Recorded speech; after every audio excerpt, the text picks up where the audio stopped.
Bem, pessoal, então vamos dar continuidade ao nosso trabalho sobre resistores. E não tem como falar sobre resistores se não falar um pouco sobre condutores, mas eu não vou entrar muito nessa parte de condutor.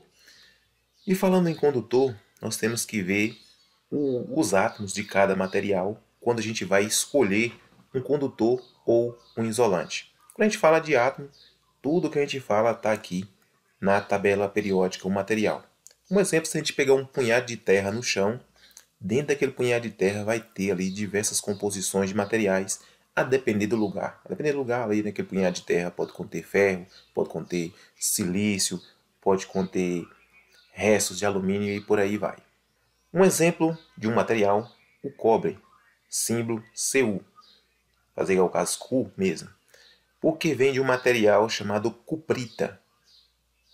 Então por que não escolhe o cobre para fazer resistores? Porque o cobre, um elétron de cobre, ele, digamos assim, ele é mais carregado, ele é mais solto, digamos, ele é um bom condutor.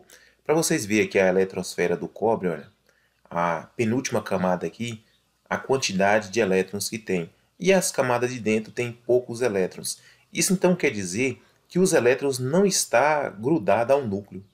Quanto mais esses elétrons é grudado ao núcleo, mais próximo do núcleo a quantidade, ele é um material mais puxando para o isolante. E quanto menos elétrons tem aqui, mal condutor é esse material. No nosso caso, vamos escolher um material que não seja tão bom condutor para que quando a corrente passar por ele, ele aqueça, que é o nosso caso. Transforme essa energia, digamos assim, em calor, que é o caso que nós vamos escolher para fazer as resistências de aquecimento. Olha outro exemplo aqui de um átomo. Para vocês verem esse átomo aqui de ouro. Olha a quantidade de elétrons que tem aqui, olha, 79 ao todo. Então vocês veem por que o ouro é escolhido como um bom material condutor. Não porque ele não oxida fácil, né? E pela sua quantidade. A prata também é bom condutor, o cobre e por aí vai, só para vocês terem uma ideia. Agora olha para vocês verem a disposição eletrônica do oxigênio. Olha para vocês verem que ela é bem pouquinho, olha. Então é um material mais isolante, digamos assim. O ar, por exemplo, né? O ar ele tem uma composição de diversos gases. E a gente diz que o ar é isolante, não transmite, digamos, corrente pelo ar. Só que vocês veem aí, como eu já falei em outros vídeos, um raio rasga o ar de um lado para o outro, então passou uma corrente. Mas isso porque aumentou demais a tensão, nós vamos aprender isso também, aumentou demais a tensão, e aí houve uma passagem de corrente. Então, com isso, nós entendemos que não tem um material 100% isolante. E também, como não tem um 100% condutor, tem sempre as suas perdas. Mesmo o cobre, quando a gente vai fazer uma fiação de cobre, se essa fiação for muito grande, a gente tem que entender que vai ter perdas ali naquele ponto. Então, por isso, tem que melhorar esse fio, escolher um fio mais grosso, de acordo aí com o nosso trabalho. Olha para vocês verem a disposição eletrônica do ferro. Olha, já é diferente daquela do cobre. Olha, 2, 8, 14, 2. Olha a do cobre, ó. 2, 8, 18, 1. Vocês veem que a do ferro é bem menor. Então o ferro já se torna um mau condutor. Já seria bom para nós fazer o nosso resistor. Só que o ferro tem as suas propriedades ainda da questão da oxidação. Então por isso não é tão escolhido um resistor de puro ferro. O material que é escolhido é o níquel. Olha para vocês verem a distribuição eletrônica dele, é parecida com a do cobre. E também o cromo. A disposição eletrônica do cromo está mais perto da do ferro. Então a mistura desses dois materiais faz com que a gente tenha aí um material que não venha a oxidar tão fácil e um material também que não seja tão bom condutor. Olha, outro material mau condutor também é o carbono. E na maioria das misturas ali daqueles dois, vai entrar também carbono, que é um mau condutor. Olha para vocês verem, a distribuição eletrônica do carbono, fazer igual o caso, está aí entre as piores, digamos assim. E é nesse momento que a gente aproveita a propriedade desses materiais para fazer aqueles materiais, digamos, mais isolantes ou que tenham uma dificuldade de passagem de corrente para a gente se beneficiar disso. Olha para vocês verem. Quando a gente fala em questão de resistores, a gente tem que se familiarizar um pouco mais com a lei de Ohm, que a pouco eu falo um pouco para vocês. É importantíssimo a gente ter o conhecimento para a gente fazer os cálculos. Não adianta ficar aí fazendo cálculo de todo modo, que sempre a gente vai ter dificuldade. E quando a gente tem conhecimento sobre essas leis de Ohm, a gente se torna mais fácil fazer um cálculo. Às vezes o pessoal pergunta, olha, e por que isso se tornou lei? Se tornou lei porque até o momento não houve nada que, digamos assim, superasse isso aqui, não houve nada contra. Mas se houver qualquer outro estudo que seja melhor que esse, essa lei pode ser mudada, não é imutável. É igual a gente fala as leis da física. Ah, ninguém ainda quebrou as leis da física. Os estudos que nós temos, os primeiros estudos, eles foram sendo mudados. Não foi desde o princípio que fez que essas leis foram formadas e ela se tornou imutável, não. Sempre que aparecia um estudo novo, melhoraria aquele assunto ali e assim por diante. Eu vou exemplificar para vocês esse desenho aqui. R é a resistência. A resistência é medida em ohm. Logo, eu falo para vocês.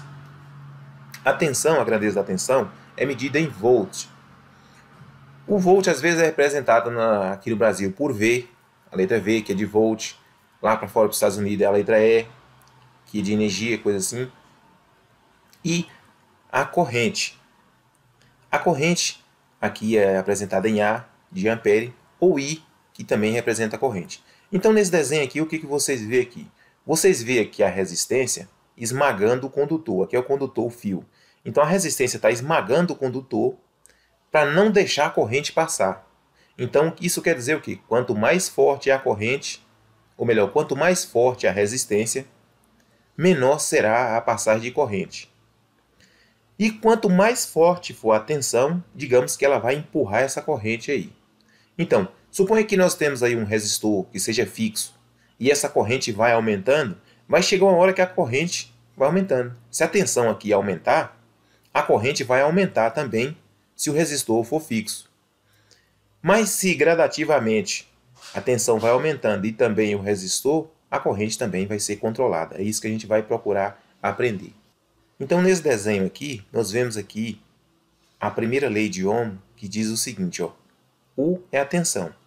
U é igual a resistência vezes a corrente. Então, está dizendo que a tensão em volts é igual a resistência vezes a corrente. Suponho que vocês tenham um determinado problema aí, e aí vocês não encontrou qual a tensão que está sendo aplicada ali, não teve como medir, ou esse problema foi dado a vocês para descobrir qual a tensão que está sendo aplicada ali.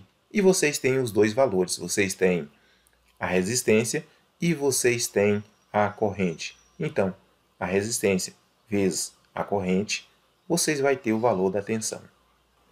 Então, olha esse triângulo para vocês verem. Quem está acostumado a estudar eletrônica já viu esse triângulo, mas poucas pessoas conseguem entender ele.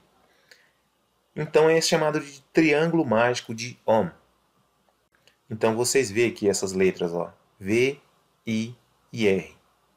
Então, quando nós queremos medir a tensão ali, ó, ver o valor da tensão, para a gente descobrir a tensão, diz que a tensão em volts é igual a corrente vezes a resistência. Aqui, para a gente descobrir a intensidade, que é a corrente, digamos que você não sabe a corrente que está passando naquele circuito. Então, a corrente é igual a tensão dividido pelo resistor. Então, a tensão dividida pelo resistor, e nós vamos ter o valor da corrente. Para a gente saber qual resistor que está sendo aplicado ali, a resistência que foi aplicada naquele, digamos, naquele circuito. Basta a gente pegar a tensão e dividir pela corrente, a gente vai encontrar o valor daquela resistência.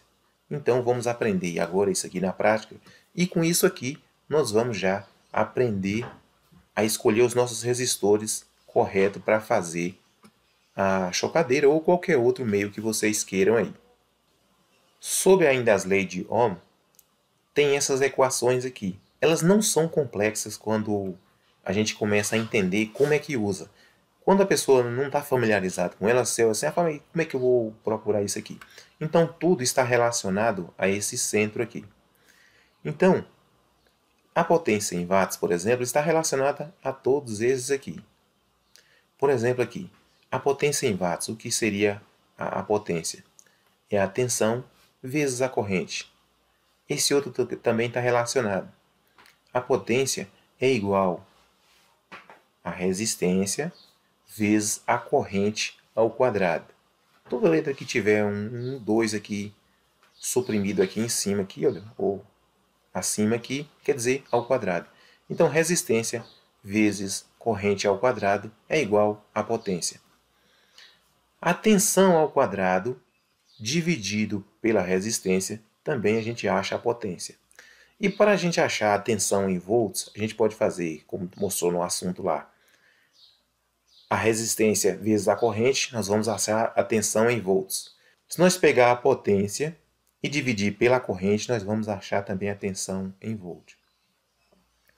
Se a gente pegar a raiz da potência vezes a resistência, também vamos achar a tensão em volts. Se a gente pegar agora para achar a resistência em ohm, a gente pega a tensão e divide pela corrente. E aí nós vamos achar qual foi a resistência que foi aplicada. Ou então a gente pega a tensão ao quadrado, que é os volts em quadrado, e divide pela potência. Nós vamos achar também a resistência. Se a gente pegar a potência dividido pela corrente ao quadrado, também vamos achar a resistência. E para encontrar a corrente, se a gente vê a tensão dividida pela resistência, nós achamos também a corrente. Por que às vezes é necessário a gente saber essa questão de encontrar a potência, de encontrar os volts, de encontrar a resistência e de encontrar a corrente? Porque a corrente nós vamos escolher o fio adequado. Se a gente escolher o fio errado para nosso resistor, ele vai aquecer, chegar naquele determinado ponto, ele vai se partir, porque aquele fio não suporta aquela corrente que nós escolheu de acordo com o ambiente que ela vai ficar. Por exemplo, vocês viram que o resistor que foi escolhido para o chuveiro, ele não é um fio tão grosso para suportar aquela corrente. Mas só que aquele fio vai estar dentro da água, a gente queira que ele está sempre submerso na água. Então o calor ele vai ser dissipado na água e o fio vai suportar aquela corrente porque está sempre fazendo a troca de calor. Mas no momento que aquele fio ele começa a aquecer e não tem água, o ar não é o suficiente para dissipar todo o calor que tem no fio. Vocês veem que ele fica incandescente e estoura. É o caso daquela brincadeira que o pessoal fala, parecia que o chuveiro tinha LED dentro, que foi envermelhando o chuveiro. Então a potência dividido pela tensão, nós vamos encontrar também a corrente. Se a gente pegar a raiz da potência dividido pela resistência, também a gente vai encontrar a corrente. Mas primeiro vamos aqui ao básico. Então vamos lá, o nosso primeiro problema vai ser esse aqui, olha. Nós queremos um resistor de 130 watts para, digamos aí, uma chocadeira ou um aquecimento qualquer aí. Nós queremos que o nosso resistor tenha uma dissipação de 130 watts e a tensão que ele vai ser submetida vai ser 220 volts. E agora, qual o valor dessa resistência, desse resistor? Então, a primeira dificuldade que a gente vai encontrar é essa aqui. Eu quero um resistor agora para mim colocar na minha resistência e de acordo com as resistências que eu já tenho trabalhado, que eu vejo lá, dá 130 watts. Mas como é que agora eu vou saber quanto de resistência, digamos assim, vai ser nesse resistor? Então, o símbolo mais usado no resistor é esse tipo de símbolo aqui que vocês vão ver no diagrama. Ou ainda esse outro aqui. Olha. Vocês vão ver lá só tracinho assim e dois fios de ligação. Isso quer dizer um resistor. Mas a maioria é esse aqui. Quando vocês verem um fio, digamos, enrolado dessa forma, olha, enrolado em espiral, não é símbolo de resistor. Isso é símbolo de indutor. O resistor de fio, ele tem uma certa indutância também. Esse resistor que a gente vai fazer, ele tem uma certa indutância. Só que essa indutância ela vai ser desprezível nesse tipo de circuito que nós vamos fazer. Mas todo tipo de resistor que vocês vão usar de fio, vocês têm que lembrar que ele tem uma certa indutância. A depender do circuito que vocês vão usar esse resistor, ele vai interferir, a indutância dele vai interferir. Então, por isso que às vezes é escolhido outro tipo de resistor. Em vez de escolher um resistor de fio, escolhe um resistor de carvão ou de um outro material para não interferir. Às vezes o circuito, qualquer indutância venha a interferir. Ou às vezes o seu circuito não vai dar certo um resistor de fio, porque a tensão é uma tensão muito alta e vai saltar entre as espiras do fio e vai tornar aquele resistor quase nulo.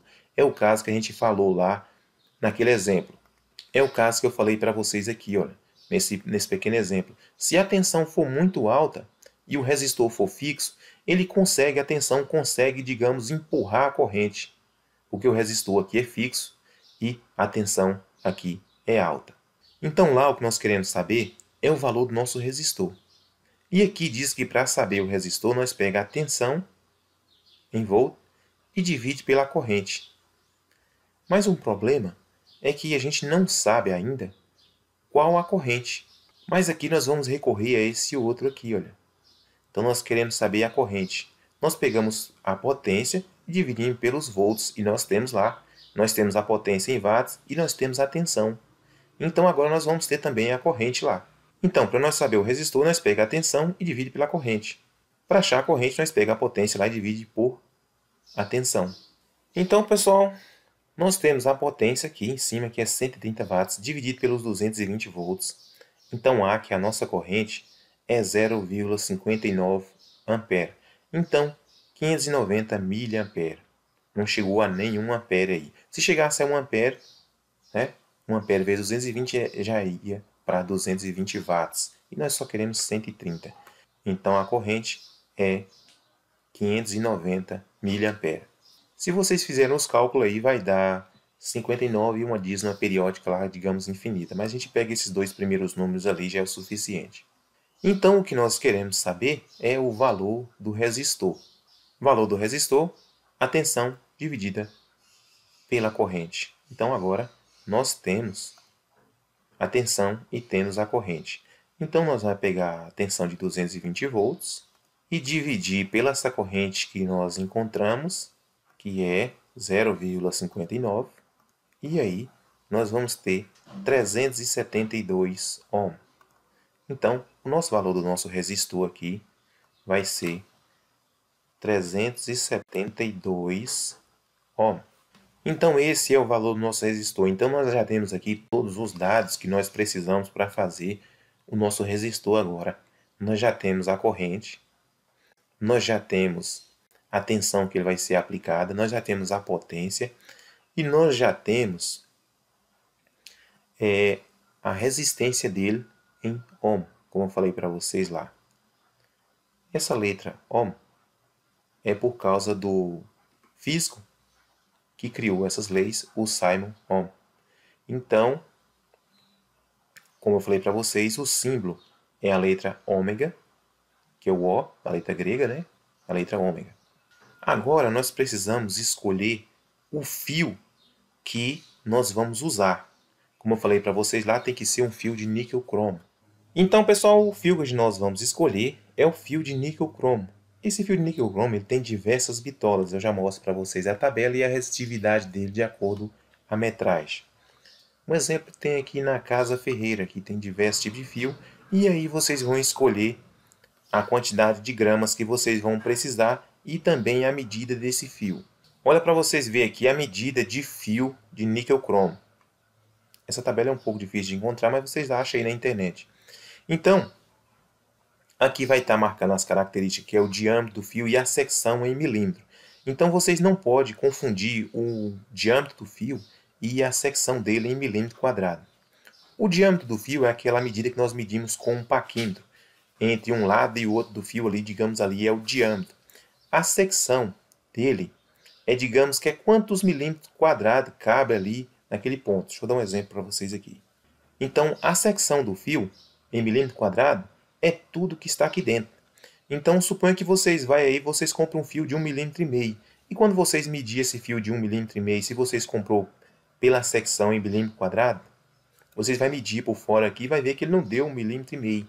É o caso desse fio, digamos, o fio que nós compramos aí para colocar na residência, o pessoal mede, O fio não deu 1,5 mm não, mas 1,5 mm ele é especificado em milímetro quadrado a secção dele aqui dentro.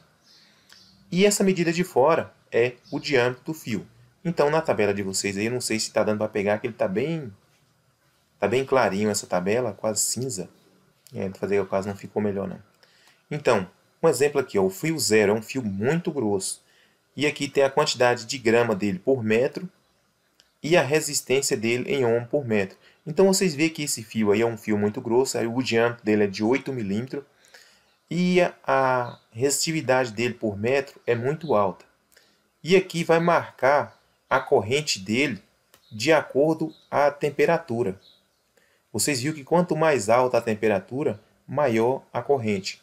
O fio de níquel cromo ele sofre também um aumento de resistividade quando a temperatura dele aumenta. Digamos aí um resistor que ele está aí com 10 ohm, de acordo ele vai aumentando a sua temperatura, a resistência também ela vai variar um pouco, mas não é muita não. É porque vocês sabem que todo material quando é aquecido, as moléculas dele expandem. Então, digamos assim, vai ter uma dificuldade de passagem de corrente. Então, vocês viram que a corrente desse fio aqui, a resistência que nós vamos trabalhar aí é de 400 graus para baixo. E vocês viram que a corrente aqui já está muito alta. Nós precisamos lá, a nossa corrente é de 590 mA. Vamos deixar aí em 600 mA. Então, a gente vai descendo aqui, olha. Olha aqui, olha, na escala de corrente aqui. Nós vamos descendo aqui, olha. Olha aqui, olha, um fio 30. O fio 30 suporta aí 600 mA. Então a pessoa que pediu o vídeo disse que o fio que ele comprou foi um fio de 0,30 mm. Então mais ou menos aqui tem o fio de 0,32 e 0,30. Então o fio 28, por exemplo, aqui, olha. Olha o fio 28. E nós vamos ver aqui as gramas dele por metro, a resistência dele e a corrente. Aqui o 28. Olha para vocês verem aqui o 28. Ele já suporta 900 mA. Já deixou uma folga de trabalho boa aí. E esse aqui deu 14 ohm por metro. Segundo ele, o que ele comprou, o vendedor informou que dá essa média de 9,5 a 10. Isso também é devido à influência do material. Para vocês verem, como falei, é níquel cromo. E de acordo com a mistura de para mais ou para menos de um para o outro, vocês viram que um dos materiais são maior condutor. Então, ela vai ter essa variação mesmo. Mas a média, de acordo com a tabela, é essa aqui, 14 ohm por metro. Então, nós temos a resistência lá que é 14 ohm por metro. Então, nós sabemos que esse fio que ele comprou tem a média de 10 ohm por metro. E nós sabemos que nós precisamos de 372 ohm. Então, a gente pode pegar o valor lá de 372 ohm e dividir por 10, que é o valor de cada metro. E nós vamos ter 37,2 metros de fio. E aí esse fio pode ser enrolado aí na pequena espiral e colocar lá no lugar de acordo com o uso ou fazer diversas voltas de acordo com o uso. Tem pessoas que colocam lá pequenos pregos e vai enrolando lá. Quando ele é enrolado naquela espiral igual eu mostrei para vocês lá, e aí digamos que faça lá um quadrado lá com esse fio, lembrando a vocês que a gente não pode fechar as pontas finais aqui, que é onde vai receber de um lado, vai receber a tensão, os terminais dela aí de um lado e outro. A gente vai fazer essa espiral e vai receber a tensão. E para dissipar esse calor aqui no ambiente, ele vai usar, no caso lá, um pequeno ventilador. Então, pode fazer arredondado, quanto mais próximo isso aqui tiver do ventilador, o ventilador vai espalhar esse calor no ambiente todo que ele vai colocar. Eu recomendo a vocês, quando forem medir esse fio, meça o fio e coloque o multímetro numa ponta e na outra desse fio e meça aí a resistividade dele em ohm, como eu mostrei para vocês lá, como medir com o multímetro, para ver se ela bate com aquilo que vocês precisam, para depois que vocês cortar o fio, não ficar muito acima ou muito abaixo. Lembrando a vocês que esse cálculo que a gente fez aqui foi para 220 volts, mas ele poderia ser feito para qualquer outra tensão, desde que nós mudássemos aqui os valores. Então no próximo vídeo, aí, de acordo com as perguntas de vocês, a gente vai estar complementando mais aí. Esse foi só um exemplo para vocês verem aí. Então nesse exemplo nós já tínhamos aqui a potência que nós queria e a tensão que ia ser submetida.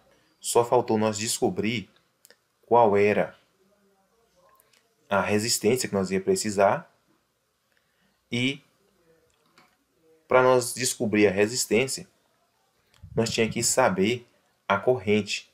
E para saber a corrente, nós pegou a potência e dividiu pelos volts. E aí nós encontramos a corrente. Com essa corrente em mão, nós dividiu agora a tensão que nós íamos trabalhar pela corrente, e aí nós achamos a resistência.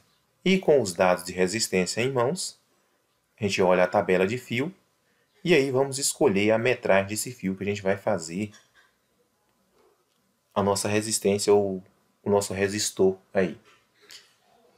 Bem, pessoal, espero que vocês estejam gostando. Se esteja gostando, deixa o ok de vocês, compartilhe o vídeo para que outros vejam, se inscreva no canal. Muito obrigado e até a próxima.